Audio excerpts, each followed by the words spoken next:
Excellent. Okay. Uh,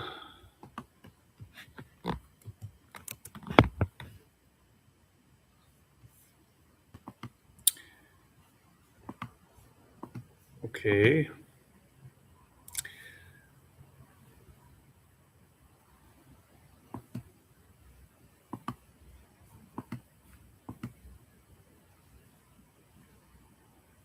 There it is. Okay. Hopefully everyone's been able to find this. Looks like nobody's here yet.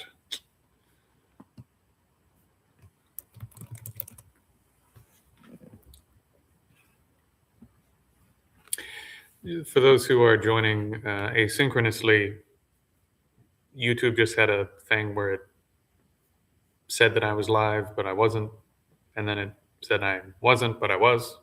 So I had to make a new stream, and now there's no one in the room. So I'm waiting for people to join.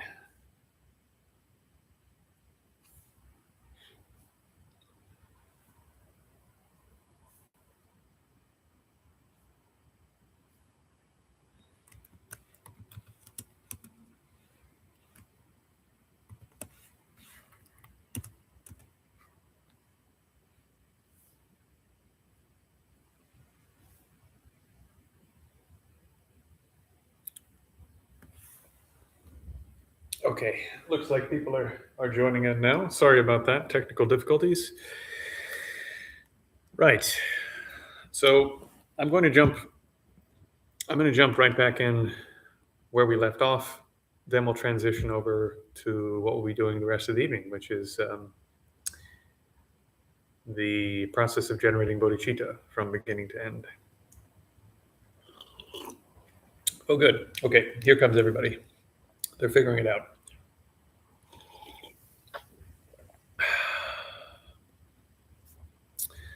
Okay.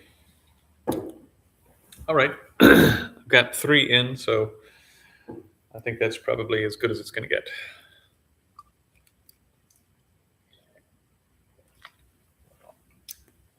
Right. So, continuing from where we were, you have this incredibly precious opportunity. It's not going to last very long. You're definitely going to die. It might happen anytime. Now, at the time of death, what can you take with you? Maybe you're not very religious. It doesn't really matter. For sure, what can you not take with you? For sure, what can you not take with you? Can you take your family with you?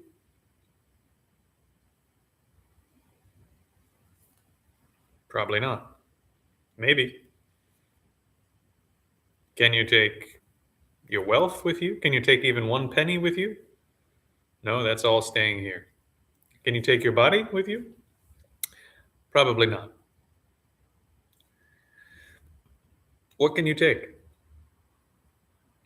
You have this incredibly precious opportunity to train your mind. You could lose at any time. You're definitely going to die. You could die anytime. What can you actually take with you when you die?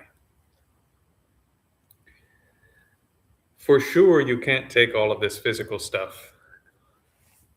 You can't take your wealth. You can't take your good looks. You can't take all the pleasure that you had.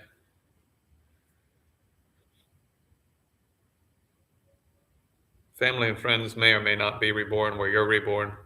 I mean, even from like a Christian perspective, not everyone that you know will be there with you in heaven. There's potential that none of you will be, even from non-Buddhist perspectives. So what is the only thing you can definitely bring with you? It's your mind.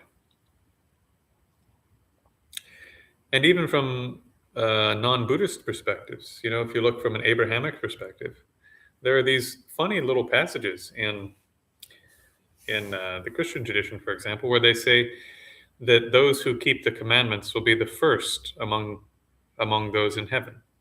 Well, what does that mean? Does that mean like you get to heaven and there's a ranking system?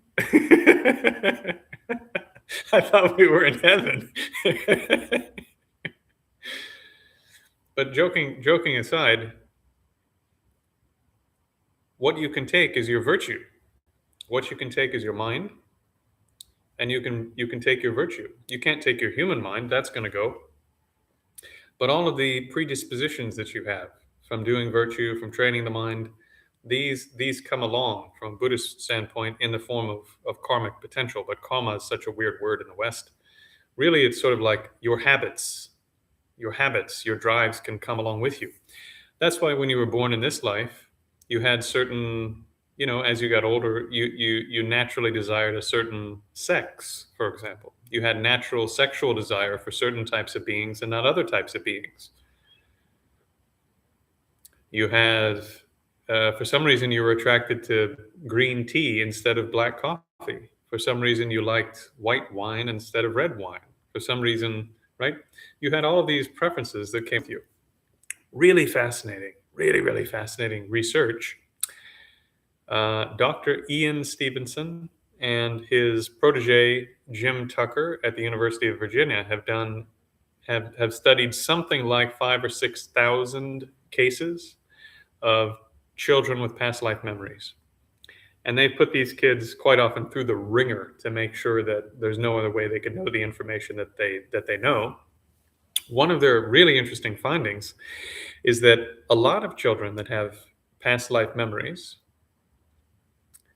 have habits that are atypical for children of that region. So, for example, um, some of these cases were in India, obviously, and the kids who were reborn recently from a human life to another human life wanted the food that they ate a lot in their previous life, even if it was from a different region of India where they don't eat those foods. Or they would have fears from a previous life where they had a bunch of bad experiences with certain types of people or certain types of objects. Like one person drowned, for example, at the end of their previous life, and then they had horrific fear of water and drowning in their next life. Yeah. So in any case, what we can bring with us is our habits, our predispositions, the things we have built into our mind. So when you're doing Lamrim, you're training these habits to think and feel in a certain way. So that as soon as you encounter the Dharma, for example, in your next life, you'll go, unbelievable opportunity, right? And then immediately you'll go, what if I lose this opportunity? I need to do something about this right now.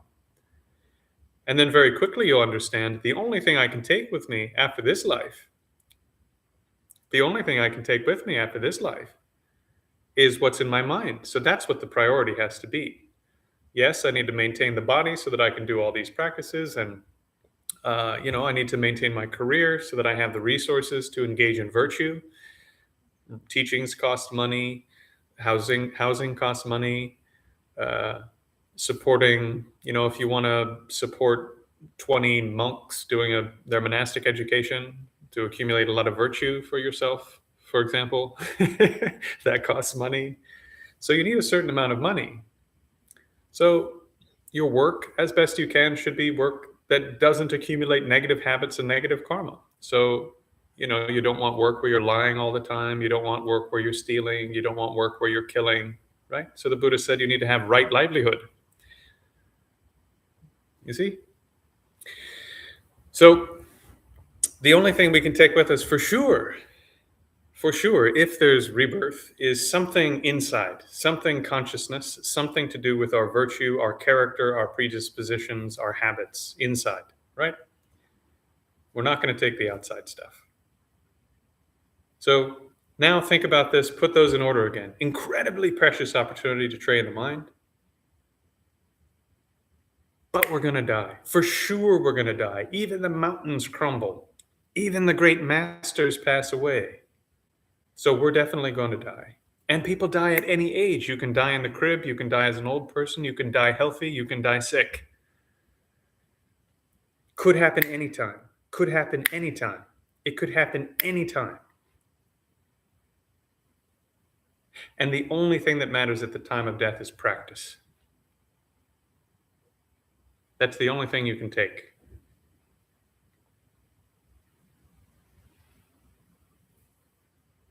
The only thing that matters at the time of death is practice.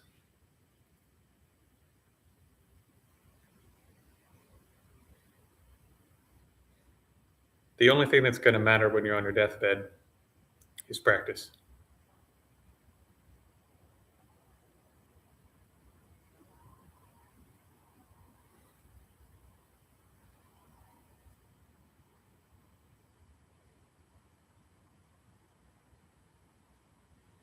So when that feeling comes up, that attitude comes up, you marinated it. And that is rumination on the first couple of topics in the Lamrim. So now that you know how to do this, you think through, you develop the reasons. As you can see, I've thought through the reasons enough that I have compelling ways of talking to myself and convincing myself, you could say, that yes, these are real, valid, compelling reasons, right? That touch me. And I've thought about them enough that they actually move my mind. And then when I talk myself through them or think myself through them and my mind is moved, then you use all these skills we've been working on in days 1 through 5 in terms of concentration. Then you hold that state, bang, with the whole mind and the whole body filled with whatever you've generated from the contemplation. And that is rumination meditation. You see? So very powerful. And probably already you're going, holy crap, like whatever it is you want to change on the surface of your mind, now you can do it. Here's the tool. Here you are.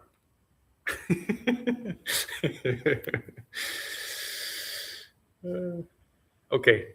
So I'm going to share the screen with you. Rest of the evening, working on material from this book, which I highly recommend. I've put in the links for the remaining videos for the day. It'll be in the links. And my goodness, what I really love about it is it has a little bit of Lamrim sort of stuff at the beginning, just a little bit. It's written in very approachable English and modern English. And His Holiness, along with Jeffrey Hopkins, who's a wonderful, wonderful Western Dharma practitioner, have done us the great kindness of explaining all of the critical points required to generate everything from the beginning of the process of generating universal loving kindness and universal compassion and bodhicitta, which is basically an extension of universal compassion.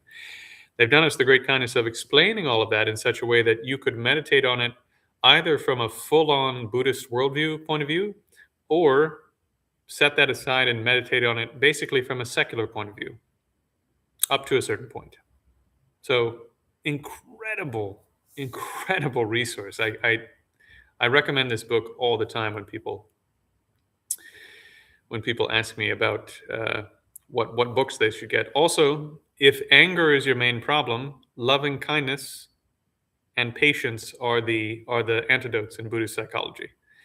So you have an option. You can either contemplate how anger fucks everything up and reduce anger, or you can contemplate all of the antidotes that generate patience, or you can work on universal loving kindness, universal love, which is systematic, as you'll see in the remaining portion of the work today. All right? All right.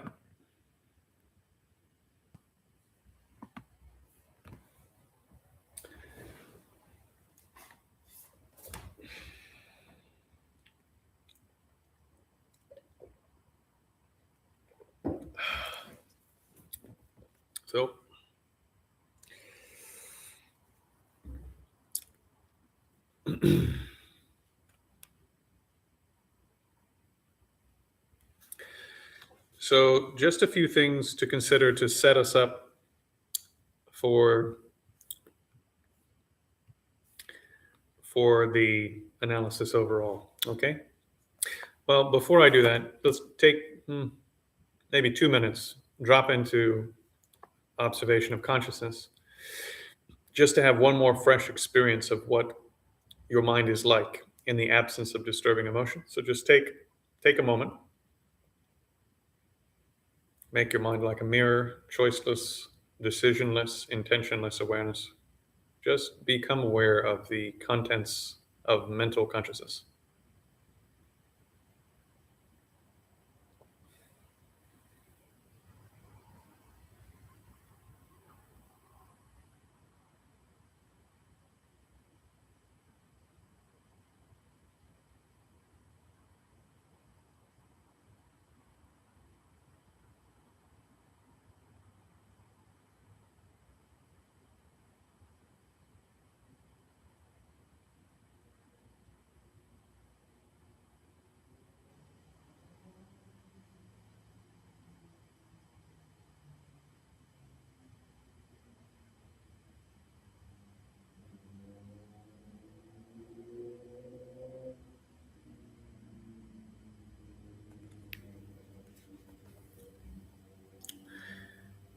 Counteracting problems.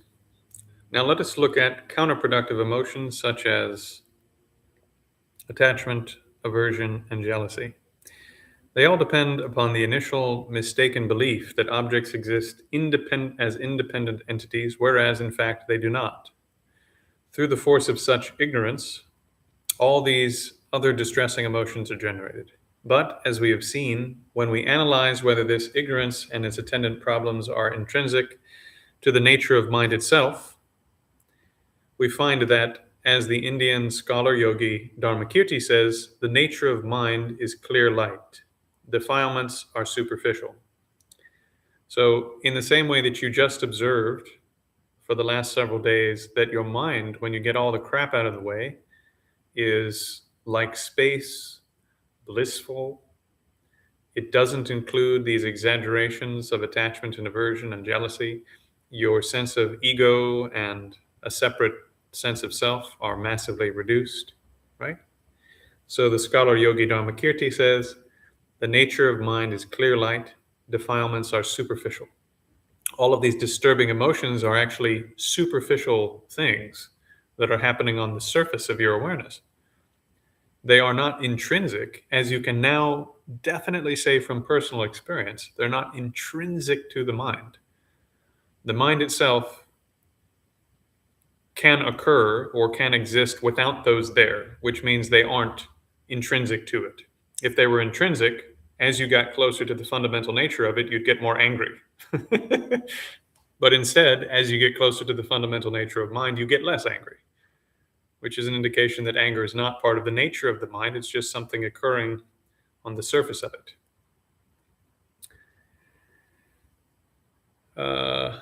So this nature of clear light, the nature of the innermost subtle consciousness is pure. Anger, attachment, and so forth are peripheral and do not subsist in the basic mind. We call this fundamental inborn mind the mind of clear light. Because it makes enlightenment possible, it's also called your Buddha nature. It exists at the root of all consciousness. Also, all of us have some level of compassion despite differences in development and scope, and all of us have an intelligence that distinguishes between good and bad. These are all conditions for enlightenment. So, your potential to achieve enlightenment depends upon this fundamentally clear aspect of mind. So a bit different than Abrahamic traditions, which say fundamentally you have a sinful nature. You've directly experienced, undeniably, in the matter of 4 days, without even trying that hard, by the way. We haven't been sitting for 4 hours at a time. We've been sitting for 10 or 30 minutes or an hour at a time. You've directly experienced that your mind is clean by nature, that your fundamental being is pure, not sinful. Not only is it not sinful, not only is it not actively engaged in some kind of negative action, but it's bliss and it's joy. And flowing out of it with just a little bit of work is like a genuine feelings of wanting to help and benefit others. So this is the nature of consciousness. And flowing out of it naturally is ethical behavior, not unethical behavior. The last thing you want to do after experiencing the nature of consciousness is go kill something else that has consciousness. I'm sure that after this weekend, some of you are going to see an insect on your window and go, "Oh wow, that being has this same mind like me. How could I crush this being?"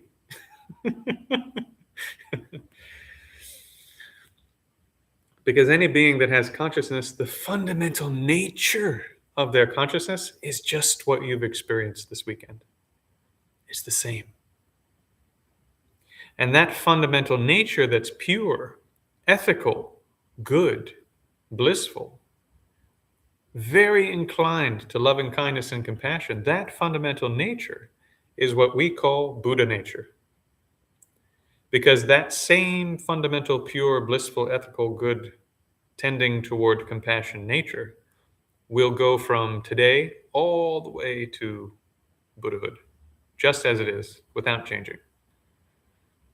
Without becoming something else, right?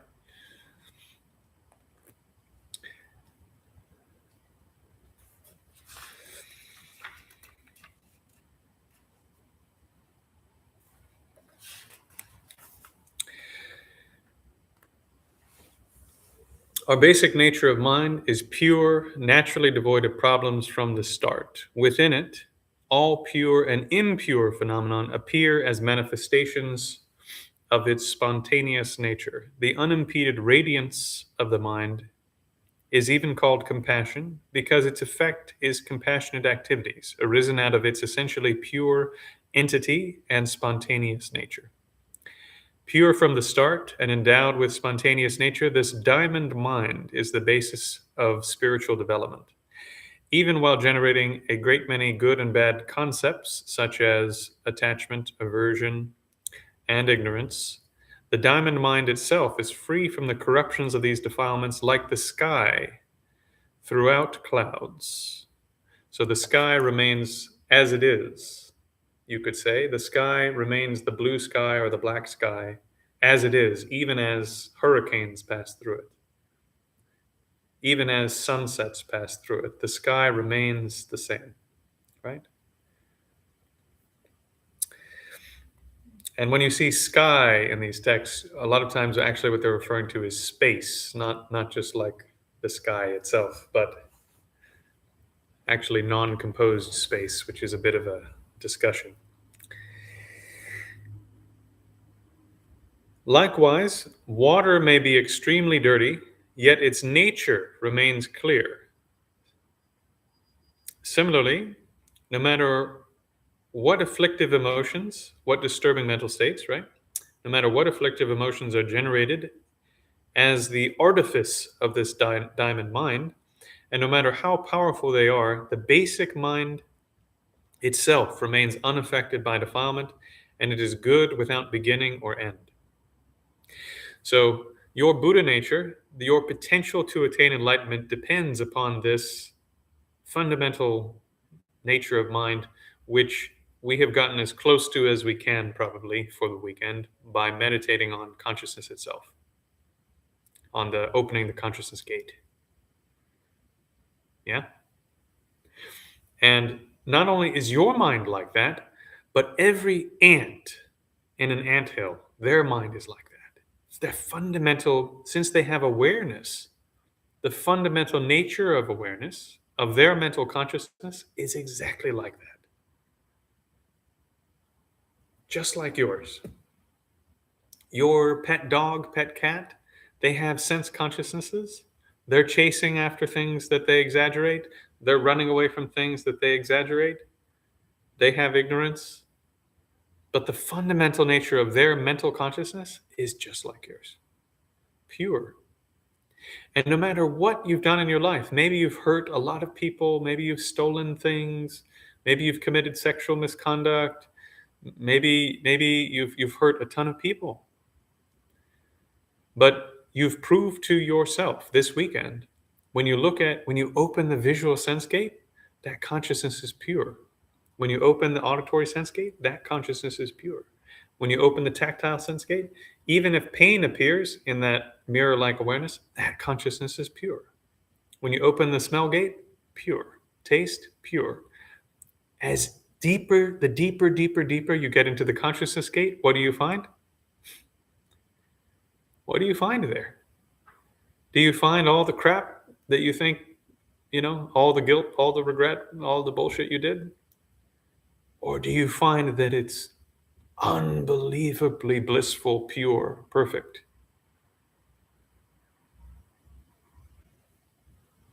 When you look, you don't have to believe the Buddha. You don't have to believe all these Indian yogis. You don't have to believe me. You took a look this weekend and it was pure, wasn't it? The better, maybe you couldn't see it perfectly, but the better your view got, the more pure it seemed to be. What does that tell you? That tells you that probably it's pure. It's not defiled by all of these movements of negative emotions. It's not defiled by all of your negative things you've done in your life. It's pure. And the ant that's crawling on your windowsill, it's the same. The mosquito that lands on your arm, it's the same. The flea on your dog's, on your dog or your cat, same.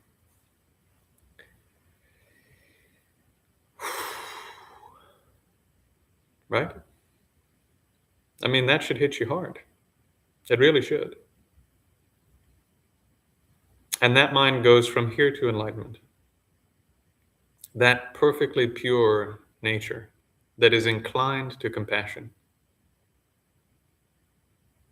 that is inclined to loving kindness, that is inclined towards virtue, not just being neutral, that is blissful, goes from here to enlightenment.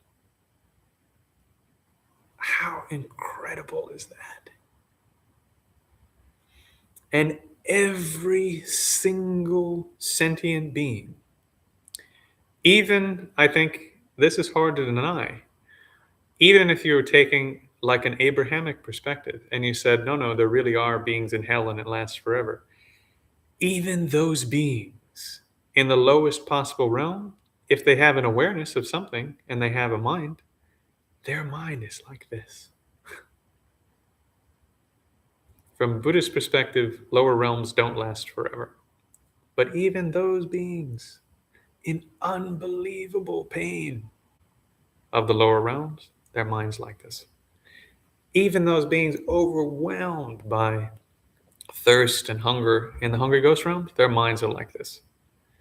Every animal, every insect, every fish, every bird, if there's life on alien planets, every alien. If there's a highest deity that rules this universe, if I'm wrong about all this and there's a creator deity and that deity has a mind,